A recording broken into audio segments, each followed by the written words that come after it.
A gente está em Lisboa, 1914. A Europa inteira está ali, prestes a explodir na Primeira Guerra Mundial.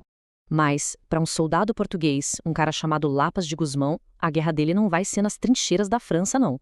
O destino é outro, o sul de Angola. E, assim, já vou adiantar. Esta não é uma história de glória. É o relato íntimo, pessoal, de como a guerra simplesmente desfez um homem. E tudo começa no exato momento em que ele é arrancado da vida que conhecia. É com essa frase que o Gusmão captura o primeiro grande trauma. Pensa bem, não foi uma bala, não foi o inimigo que o feriu primeiro, foi a separação. A jornada dele mostra como uma alma pode ser, completamente dilacerada muito antes de se pisar no campo de batalha de verdade. A cena em Lisboa é de um patriotismo assim febril. Enquanto os soldados marcham em direção ao cais, as multidões aplaudem, sabe? Chovem flores das janelas, gritos de viva ecoam por todo lado. Mas por trás dessa fachada toda de heroísmo, a realidade é bem mais sombria. São as lágrimas das famílias e aquela aceitação quase resignada dos homens que sabem que estão caminhando para o desconhecido. Todo aquele espetáculo público, aquela festa, acaba de um jeito muito brusco ali no cais. É onde a realidade bate forte. Gusmão descreve o embarque não como uma entrada triunfal de heróis. Nada disso. Ele descreve como um ato de pura desumanização. Os soldados são amontoados, jogados no porão de um barco velho. É um aviso brutal, né? De que, a partir daquele momento, eles deixaram de ser indivíduos para se tornarem simplesmente carga. E essa transição da terra para o mar, ela marca o começo da verdadeira provação. Qualquer ideia romântica de aventura militar que pudesse existir, ela se desfaz rapidinho no oceano.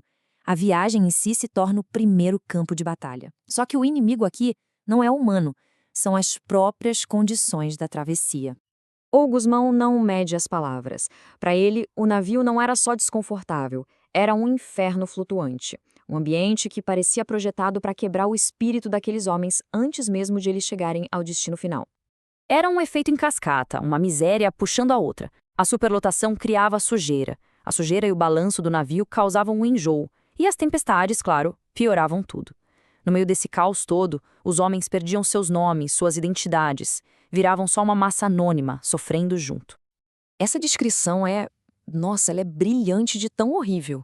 O Gusmão consegue transportar a gente para dentro daquele porão. A palavra que ele usa, monturo, que é basicamente uma pilha de esterco, é chocante, é visceral.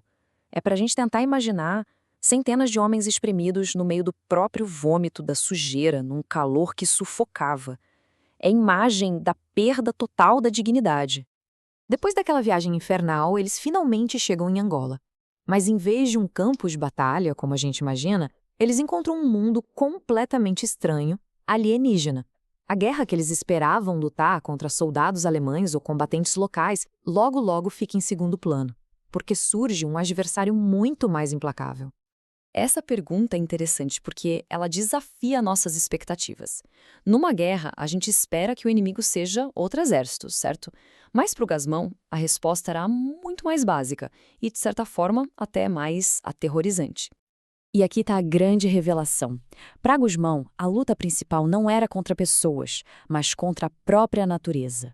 O sol, a fome, a sede, o cansaço extremo e a doença.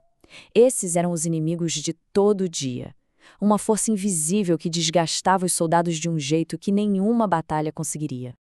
O jeito que ele descreve o sol é incrível. O sol não é só quente, ele é apoplético, como se estivesse com raiva, atacando ativamente. Então, a subida da serra deixa de ser uma simples marcha e vira um combate direto contra a natureza. Um combate que suga as forças, quebra o corpo e testa todos os limites da resistência humana. E a tensão, que vinha crescendo sem parar, finalmente explode em Naulila. Isso não foi um confronto planejado, sabe? Foi o resultado de uma série de erros, de má liderança, de uma espiral de violência. Foi um momento em que a guerra contra a natureza se transformou por um tempo na guerra contra homens que todo mundo esperava. A escalada dos eventos foi rápida e brutal. Um incidente na fronteira levou a um massacre. Esse massacre, por sua vez, levou a uma batalha de verdade, onde os portugueses em desvantagem foram completamente derrotados. E a consequência disso foi uma retirada desesperada, que acabou se tornando tão mortal quanto a própria batalha.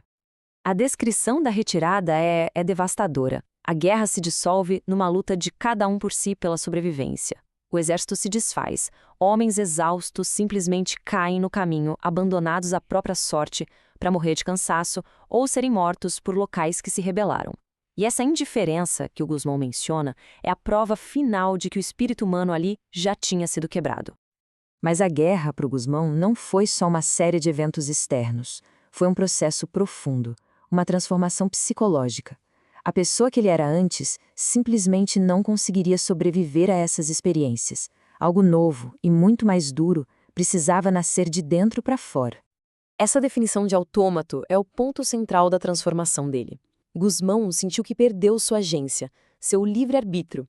Ele virou uma peça numa máquina, obedecendo ordens sem nem pensar, movido por uma lógica que não era a sua. Essa perda de si mesmo foi uma das feridas mais profundas da guerra. Olha, essa aqui é talvez a citação mais poderosa de todo o relato. Ele não está falando em se adaptar ou em ficar mais forte. Não. Ele fala em destruição total. É preciso demolir a própria personalidade, arrasar tudo o que se era para poder construir algo novo sobre os escombros. E esse novo ser que nasce dali é um estranho, um sobrevivente forjado na dor que assusta até si mesmo. A história do Lapas de Guzmão vai muito além da guerra em Angola. É sobre a guerra que acontece dentro de cada soldado. E deixa no ar uma pergunta fundamental. O que sobra quando a personalidade de alguém precisa ser destruída para garantir a sobrevivência? É um lembrete do custo invisível de todos os conflitos, especialmente daqueles que a história, por algum motivo, escolheu esquecer.